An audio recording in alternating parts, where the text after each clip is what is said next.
Welcome to Stat, I'm telling you all medical true crime stories, and it gets bizarre. Karen Wickham, yeah, she used to work in ER, and now she's sharing the knowledge, so let's get involved. Hey, funny and scary at the same time. Medical mysteries, all facts, she ain't lying. So tune in to Stat if you dare, cause crazy things can happen anytime, anywhere. Yeah. Hello, everybody out there in podcast land. Welcome to Stat, Shocking Traumas and Treatments. And I am your host, Karen Wickham, coming to you from beautiful Toronto, Ontario, Canada. It's been a little while since I put out my last episode because I needed a bit of a break from all the heavy subject matter, but I'm back now. This little series I'm doing is on Andrea Yates, but not just Andrea Yates. It's on the subject of postpartum depression and postpartum psychosis. You have probably listened to my episode on Hardcore ER talking about a very terrible case that I dealt with and how difficult it is to separate the condition, the disease, the real mental health disorder from the person, because the person may cause such damage and cause so much heartache and destruction. Initially, when I heard about this case, I felt immediately sick. And not just from the experience I had working in the hospital, but in fact, it predates that. But just because, how can a mother murder her children? Being a mother myself, I felt even a stronger revulsion to it. So immediately I needed to blame somebody. And of course, it went directly to her. But as time passed, and as I worked in a profession with people who suffer from postpartum depression and psychosis, and just growing up a little bit and understanding it, I had a different view. This case is not as simple as it seems. Let's get started. What were you trying to accomplish then when you did take your children's lives? Maybe in their innocent years, God would take them up. God would take them up to be in heaven, is that what you mean? All right. And if you had not taken their lives, what did you think would happen to them? I guess they would have continued stumbling. And where would they end up? Hell. In hell. Andrea Yates woke up on the morning of June 20th, 2001, with a mission from God, to save her children's souls from the devil and eternal hell. She believed that she had been a bad mother. Her children were not developing properly, they were unruly and disrespectful. Her homeschooling had failed and they weren't learning. She truly believed that she had failed them. Her 5 children were between the ages of 7 years old and 6 months, 4 boys and a baby girl. The only way that she felt that she could redeem them from a certain eternal life in hell was to sacrifice them. Her deadly delusions from postpartum psychosis were being fueled by a con artist cult leader and a false prophet by the name of Michael Warrenecki. On June 20th, 2001, after many years of severe mental illness, she filled a bathtub with water, and during the hour between when her husband left for work and her mother-in-law arrived, Andrea Yates drowned all 5 of her children in that bathtub. Her crime was unthinkable. But was it understandable? How did a clean, living, all-American woman like Andrea Yates snap? Andrea Kennedy Yates was born on July 2nd, 1964 in Houston, Texas.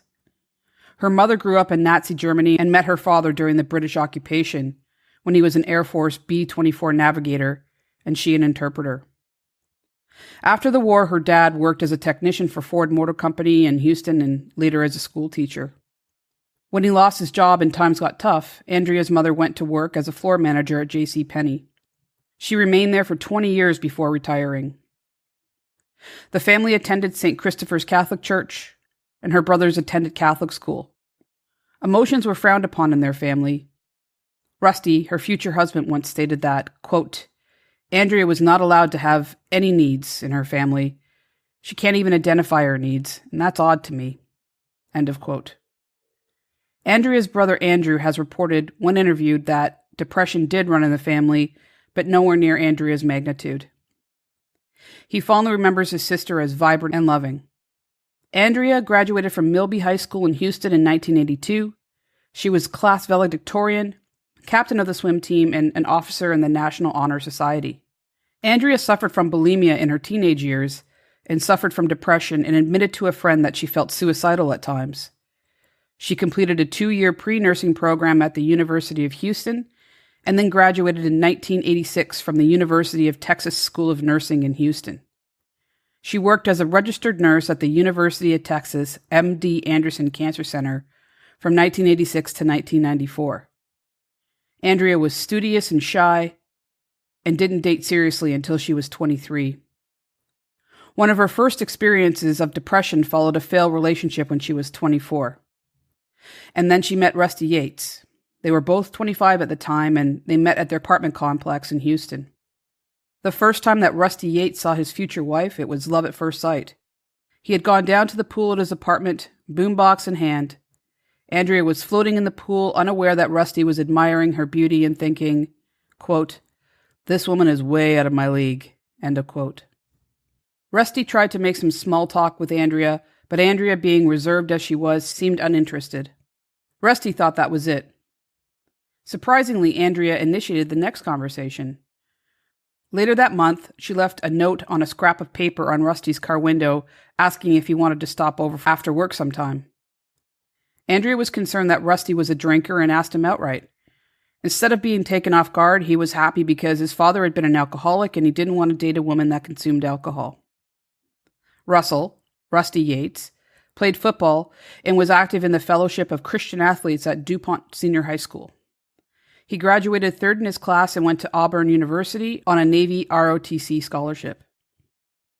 He dropped out of the summer program after 4 quarters and a 6-week summer cruise, realizing that the Navy wasn't for him. His football career ended at college. Rusty introduced Andrea to his friends and religious mentors, Rachel and Michael Warnecki, not long after he'd begun dating Andrea. Michael and Rachel would have the manipulative and dangerous influence on the new couple's lives, especially Andrea's. Rusty had come across Warnecki preaching outside the college and was intrigued because the man didn't sound like a hypocrite like many street preachers do. Yates, the president of the Methodist Youth Group, had been raised Nazarene and Methodist. Warnecki and his wife and 6 children traveled the United States in a motorhome, visiting college campuses, preaching hellfire and brimstone when anyone would listen. Rusty and Andrea eventually moved in together and spent much of their time involved in religious study and prayer. They were married on April 17, 1993. They shared with their guests that they planned on having as many children as nature provided. A few weeks before the wedding, Rusty bought a brand new 4-bedroom, $95,000 house in Friendswood, Texas. Andrea was pregnant within 2 months of being married. She continued her nursing job at MD Anderson Hospital until Noah was born on February 26, 1994. Then Andrea became a stay-at-home mother and quickly had another son, John. Rusty's NASA job required a 6-month stint in Tampa, Florida. The family rented out their home, put most of their belongings in storage, and accompanied him, living in a trailer home. They stayed at Lazy Days RV campground in Hitchcock, Texas, living in a 38-foot travel trailer. Eventually, they sold their Friendswood home to the people whom they had rented it. In the spring of 1998, the Yateses learned that the Warneckis wanted to sell their 350-square-foot customized Greyhound bus. So Rusty and Andrea made a trip to Miami to see whether they might be interested in buying the bus. The trip didn't go well. The parasitic Warnecki saw Rusty as a workaholic. Michael was quoted as saying, "I believe Rusty was willing to sacrifice his wife and his children for the sake of his job." End of quote. The motorhome was riddled with problems, including the 5 leaks that sprung when it would rain. The children would live in a hole, as they called it. The hole was a converted luggage compartment under the floor where the children would sleep on pallets. Their motorhome had bare-bones furnishings and safety features. Basically, Rusty moved his young children into an unsafe, beaten-up Greyhound bus in which the children would sleep in a crypt-like hole in the floor. Andrea wrote to her friend Rachel Warnecki, who admonished her for, quote, not getting saved and being with Jesus, end of quote, and how Satan will ruin her family if she didn't hurry up. Andrea began reading the Bible with renewed intensity. After Luke's birth, Andrea was breastfeeding every 3 hours and sleeping only a few hours a night. Here's a journal entry from Rusty that explains what happened next. Quote, on June 16, 1999, Andrea called me at work, crying, and asked me to come home. At the time, we were living in our bus conversion motorhome in Hitchcock, Texas. I dropped what I was doing at work and just drove. I was worried because she sounded like she needed me. I found Andrea in the back room of the bus in a chair, bent over, shaking her legs and, to a lesser degree, hands uncontrollably. I need help, she managed to stammer. I tried to comfort her, Rusty said. She had difficulty speaking. I need help, she managed to stammer. I tried comforting her. I wasn't sure what was happening. I guessed it was a nervous breakdown. In 99, she'd called me home, and I didn't know anything about depression. End of quote. He suggested that they get some fresh air and go for a walk. Walk it off. Still, there was no relief for Andrea. Rusty drove her and the boys to Andrea's mother's house for help. On June 17, 1999, the next afternoon, while the family napped, Andrea took 40 to 50 milligram trazodone tablets, an antidepressant medication that had been prescribed to her father. The dose could have killed her, but her mother found her in the room in time to rush her to Houston's Ben Taub Hospital emergency room. The ER stabilized her and said her reason for admission was overdose. The ER nurse wrote in her notes that Andrea had lost 10 pounds in less than 3 weeks, that she maintained poor eye contact, poor concentration, low energy and fatigue, that she felt helpless. Andrea said that she didn't want to die, but she wanted the misery to go away. The attending psychiatrist was Dr. James Flack. His preliminary diagnosis was severe major depression with a high risk of suicide and self-harm. She was placed on every 15-minute suicide observation and prescribed 0.5 milligrams of Ativan, a mild tranquilizer. And then Andrea was started on Zoloft, an antidepressant. Andrea was tearful and ashamed after trying to commit suicide, but she also felt worthless because what kind of nurse was she? She couldn't even kill herself successfully. During counseling with Andrea and Rusty, Andrea was unable to describe her stressors. Rusty said that he was aware of his wife's depression and would support her. And Andrea stated that her marriage was close and that she loved her beautiful children. A couple of days into her admission, Andrea got worse. As per her psychiatrist, Dr. Toriak, Andrea was nearly mute, advancing to a disorder called catatonia, a loss of voluntary movement, most notably speech. It was concerned that there was something very wrong, way more than that was coming to the surface. Dr. Toriak did not want to send Andrea home in that state. She wanted to make sure her living conditions were safe and appropriate. At that time, Andrea, Rusty, and their 4 children were still living in a run-down converted bus. Dr. Toriak called the Houston's Child Protective Services Abuse and Neglect Hotline on June 23, 1999 to report the family's unusual living arrangements. 7 days after Toriak's complaint, Dan Wilbur, CPS supervisor, wrote thanking Toriak for her concern for the Yates children. However, quote, because the situation does not appear to involve the occurrence and or substantial risk of abuse or neglect, we plan no further inquiries. End of quote, he wrote in his letter.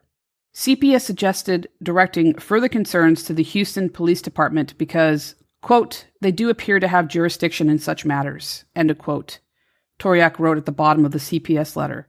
But she also wrote, quote, important, please place in the chart of Andrea Yates, end of quote. The letter lay dormant in Andrea's file until the murders. On June 20th, 1999, Andrea's condition was even worse still. They kept increasing her medication, but nothing was working. Shockingly, Dr. Flack felt that Andrea would be better off at home with her husband and children, that she might be less depressed, so she was discharged home. But he said that she would need to be watched 24/7. There was more to this, though. Dr. Flack's discharge summary also revealed that Andrea was being discharged because of insurance restrictions after 7 days in hospital. Dr. Flack also wrote that Andrea was in stable condition with a month's supply of Zoloft, a list of follow-up care providers, and a recommendation to visit psychiatrist Dr. Eileen Starbranch. Andrea Yates was described on discharge as quite depressed, but denied wanting to commit suicide again. Nothing had gotten better. In fact, it had gotten worse. Andrea had said earlier to a nurse that she didn't want to die, but she did want the misery to go away. For Andrea, misery was her only company. 3 weeks later, on July 21st, 1999, Andrea tried to slit her throat in the bathroom of her parents' home. "Please let me do it," she had said to her husband. Rusty Yates drove his wife to the emergency room, and this time she was admitted to the Memorial Springs Shadows Glen Hospital, where her new psychiatrist, Dr. Starbranch, practiced. During this 3-week period, Andrea had virtually withdrawn emotionally from her children and stopped feeding them because she thought that they were eating too much.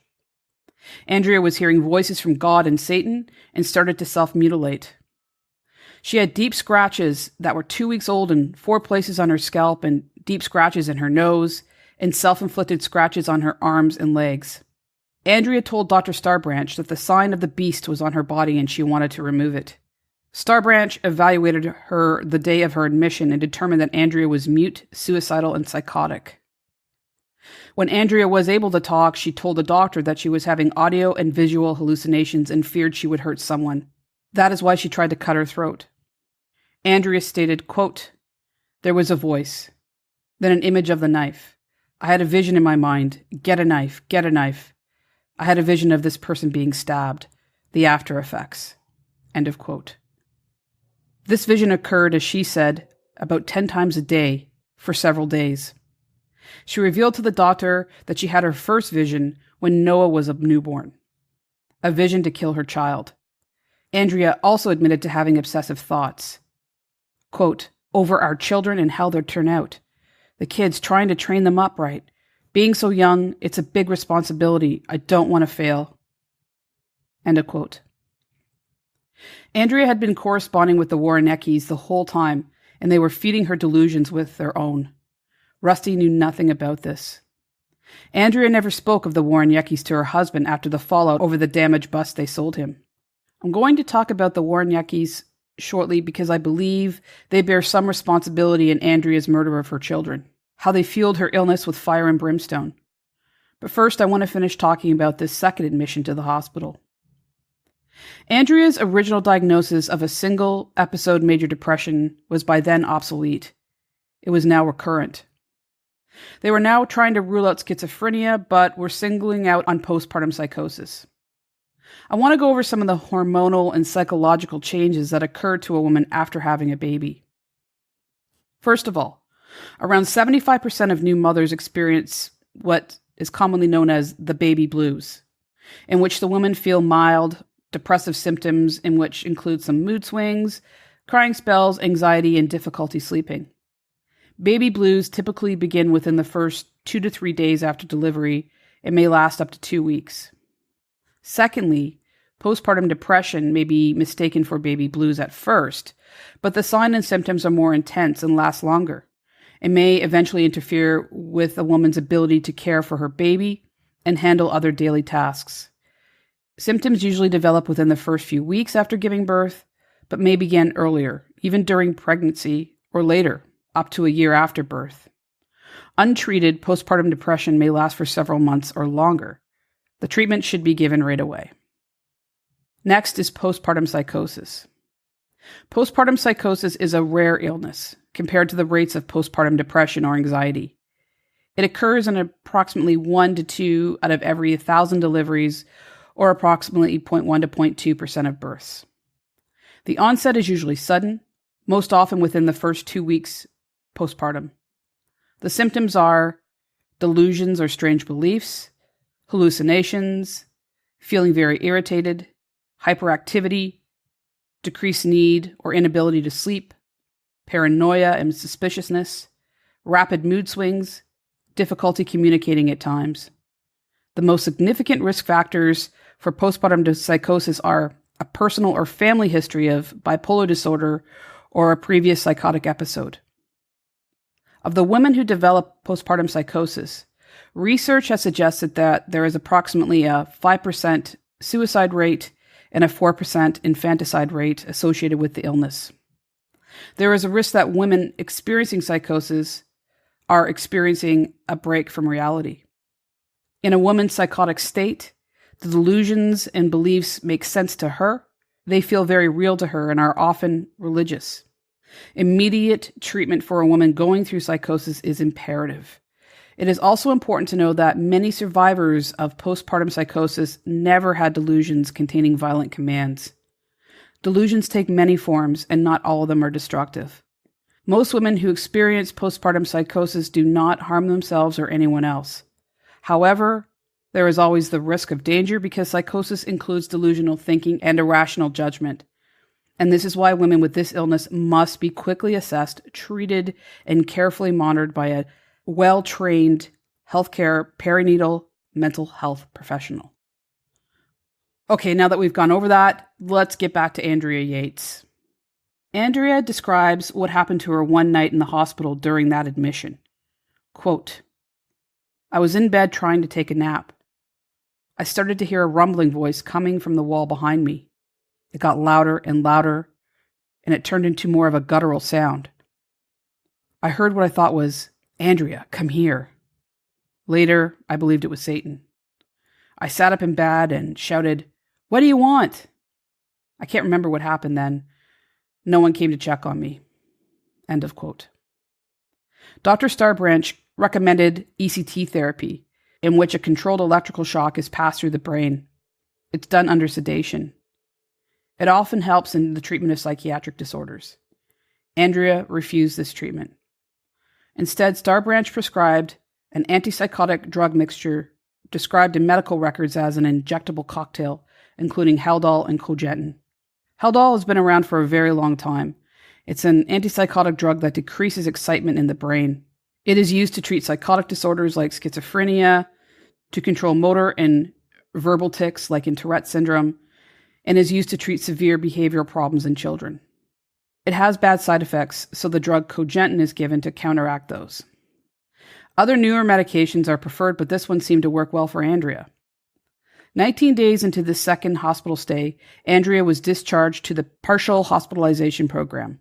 I'll call it PHP, for several days, but slept at home. Now a 3-bedroom house in Clear Lake, Texas. This is what Rusty said about it. Quote, "I bought the house when Andrea was sick the first time. She never complained about the bus. I just thought the house might be better for her. I didn't even know if she liked the house until one day she told me, 'I'm glad you bought it.'" End of quote. It's a little clueless, isn't he? By the next visit, August 16th, 1999, Starbranch was in disbelief when she was told by Rusty that Andrea wanted off the psychiatric medications because she wanted to get pregnant and have more kids, and that she wanted to homeschool her children. On August 18th, Starbranch wrote, "This will surely guarantee future psychotic depression." End of quote. Unfortunately, Dr. Starbranch was right. I'm going to end there. There's so much that went wrong from the very beginning with this woman. First of all, I think her husband Rusty was completely clueless. Was it his fault? Maybe he just was ignorant to the signs. He didn't know about postpartum depression and psychosis. But to agree to having more children, and worst of all, having his children, having his wife live in this broken down, horrible bus where his children slept under the bus in the luggage compartment. Yeah. And this guy worked for NASA. He was making 6 figures in the 90s. He made a lot of money. Yet, you know what? I'll have my kids live in a bus and my wife live in a bus. You know, what's the big deal? That I will never understand. I can forgive some of his oversights, but that just seems to be very selfish and very clueless to me. I could just go on. And also the hospital discharging her for insurance reasons when she was clearly psychotic. I don't know. So like I said, that ends today's episode. I could go on one of my tangents, but I think I'll leave it right there. So stay tuned for episode 2, which will be coming out shortly. And I thank you guys again for sticking by. And while I went through this little transition of taking a break, I also want to thank everybody for joining the Facebook page and contributing. That's amazing. And also for all the great reviews I got. I want to say thank you to Christina H.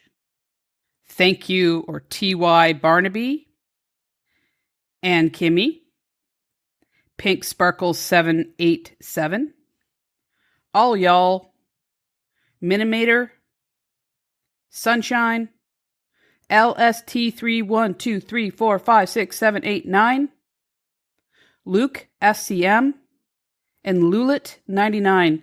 Thank you guys. It means so much to me.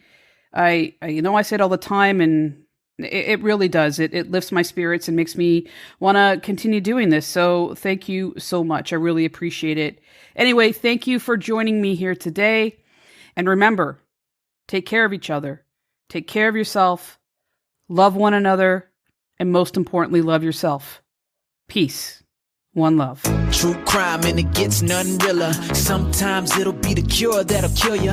Gotta watch out, yeah, you gotta watch your back, cause you don't wanna be another episode on Stat. Thank you for tuning in, learn a thing or two. These medical mysteries can be unbelievable, yeah. Subscribe, make sure you do that so you'll be tuned in and be ready for the next show. Stat.